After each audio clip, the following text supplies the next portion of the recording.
yahoos are doing, unless you get a crappy lawyer. There it was, no doubt at all in her mind, a file titled Project A. She began reading what were obviously Caskie Royal's notes on what Schiffer Hartwin was doing with the drug Cullivort. He had detailed his instructions complete with a to-do list, all neatly bulleted, beginning with the near shutdown of Cullivort production at the U.S. Schiffer Hartwin Manufacturing Laboratory, Cartwright Labs, in Bartonville, Missouri. Next came instructions to their distribution plant, Rexall, also in Bartonville. She was so deep into disbelief at what she was reading, it took her a moment before her brain processed the sound of a car driving around to the back of the building, right beneath the big window of the CEO's office. She dashed to the window and looked down to see a big silver Lexus. It was Caskie Royal's car. What was he doing here, late on a Sunday night? Doesn't matter, he's here. If he caught her, she'd soon be wearing a neon yellow jumpsuit, PI license or not. She plugged in a flash drive and ran into another password, this one corporate. He's here, no choice. She pressed print file and watched as page after page flowed out of the high-speed printer. She hadn't checked the file size. What if there were a zillion pages? What if what she needed to have didn't print out in time? No. She had some time. It would be all right. Even Mr. Royal had to stop by the guard in the lobby and sign in before coming up. The printer stopped. Thank goodness there were only 19 pages in all. She quickly slid the pages inside her black jacket, zipped it up tight, turned off the printer, slipped the flash drive into her pocket, and closed down the computer.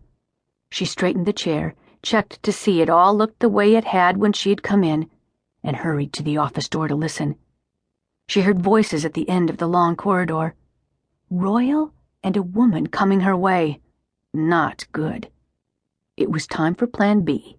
Always have a Plan B, her father had drummed into her head, and she had one. It sounded like they were arguing. She pressed her ear against the door, heard the woman say clearly, "I still can't believe you've made me a part of this, Caskie. What do we need it for?" Carla, the money is rolling in so fast there's barely time to even count it. They're looking at a windfall profit of about, conservatively, $1.5 billion.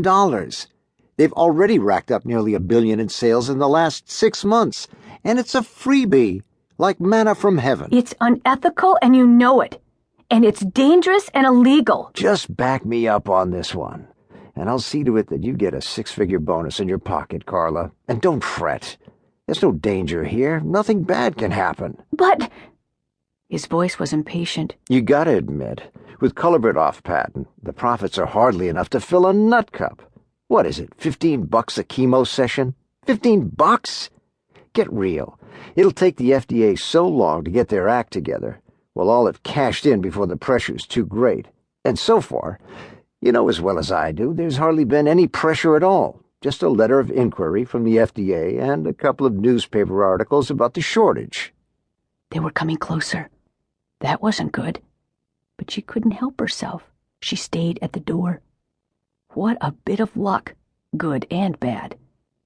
It had to be Carla Alvarez, the production manager. So, Carla hadn't been part of it for long, but she wouldn't blow the whistle either. Hey, babe, let's forget this stuff. You look so hot. I can't wait to put my mouth on you. Good grief. Alvarez and Royal? Lovers? She hadn't picked up a whiff of that when she had done her research on Royal and his management team. Did anyone else know?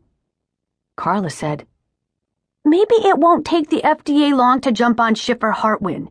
You'd have to be an idiot to believe the shortage of Cullivort is just poor planning. And, how did they put it? Connected to an expansion of our production facilities?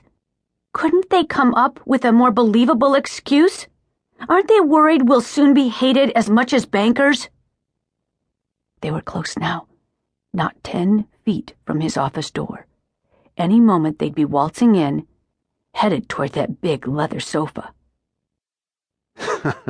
That's the beauty of it, she heard him say, chuckling. Even if it's our production and distribution labs in Missouri.